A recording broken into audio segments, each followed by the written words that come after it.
معاملہ خراب ہو گیا۔ سیما حیدر کون اور کس کے کہنے پر بھارت گئی؟ کہانی میں 180 ڈگری کا موڑ۔ بات محبت کی تھی یا جاسوسی کی؟ وہ ویڈیو سامنے آ گئی جس نے سب دودھ کا دودھ پانی کا پانی کر دیا۔ مسئلہ بڑھ گیا۔ آخر کتنے عرصے سے اس سب کی پلاننگ چل رہی تھی؟ کون کون اس میں ملوث تھا اور سیما کے پاکستان میں کن کن سے خفیہ تعلقات تھے؟ کون سی خبر سچی اور جھوٹی تھی؟ آج کی اس ویڈیو میں آپ کو ان تمام سوالوں کے جوابات تفصیل سے دیں گے اور پاکستان کو بدنام کرنے والے بھرپور پروپیگنڈا کو بے نقاب کریں گے۔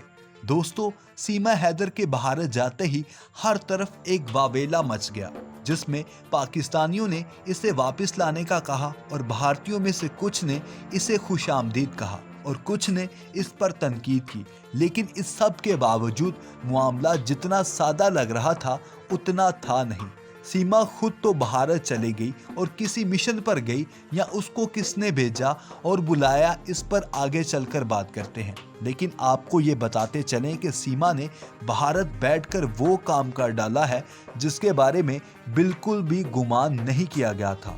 دوستو، ڈاکوؤں کے ایک گروہ نے سندھ کے کشمور میں اتوار کو علل صبح ہندو برادری سے تعلق رکھنے والے افراد کی عبادت گاہ پر مبینہ طور پر زبردست حملہ کر دیا ہے۔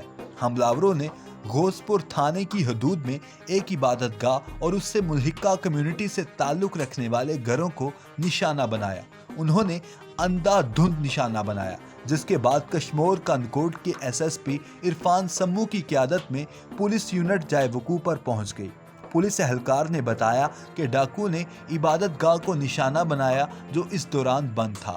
یہ مندر باگڑی برادری کی طرف سے کی جانے والی مذہبی رسومات کی ادائیگی کے لیے ہر سال کھلتا ہے۔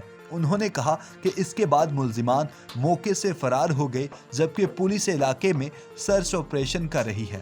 ایس ایس پی عرفان سمو نے اندازہ لگایا کہ وہ لوگ 8 سے 9 بندوق بردار تھے جنہیں وہ دریا کے علاقوں میں تلاش کر رہے تھے۔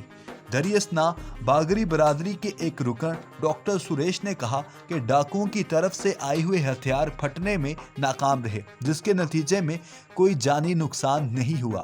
انہوں نے پولیس سے برادری کی حفاظت کا مطالبہ کرتے ہوئے کہا کہ اس واقعے نے رہائشیوں کو خوف و ہراس میں مبتلا کر دیا ہے۔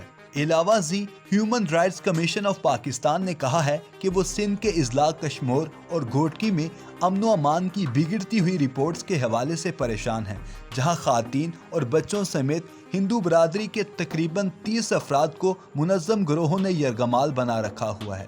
کمیشن نے کہا کہ اس کے علاوہ ہمیں پریشان کن اطلاعات موصول ہوئی ہیں کہ ان گروہوں نے بہترین اور جدید ہتھیاروں کا استعمال کرتے ہوئے ہندو برادری کی عبادت گاہوں کو نشانہ بنانے کی دھمکی دی ہے۔ دوستو، ادھر کراچی میں ہندو برادری ہفتے کی صبح یہ دیکھ کر حیران رہ گئی ہے کہ سولجر بازار میں واقع قدیم مری ماتا مندر زمین بوس ہو چکا ہے۔ علاقہ مکینوں نے کہا ہے کہ یہ کارروائی اس وقت کی گئی جب جمعہ کی رات گئے علاقے میں بجلی غائب تھی۔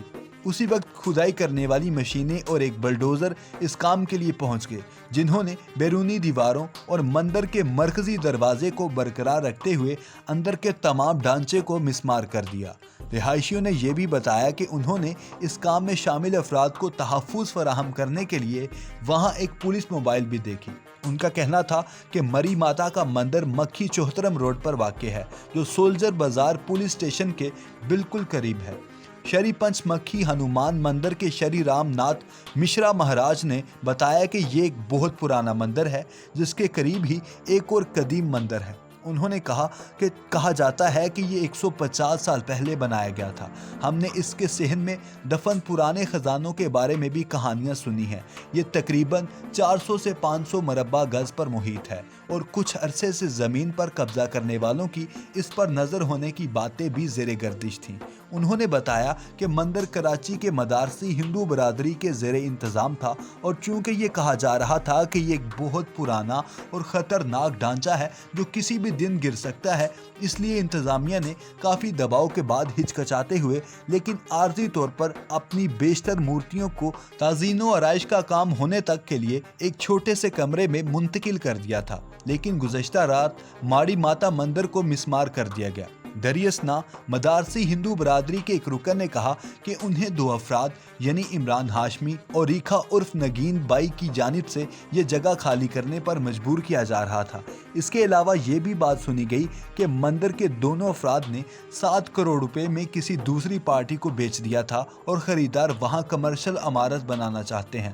اس سلسلے میں نوید نامی شخص کے نام پر کچھ جعلی دستاویزات کا بھی ذکر تھا، جس میں اس پلاٹ کی لیز کو کمرشل میں منتقل کرنے کی اجازت دی گئی۔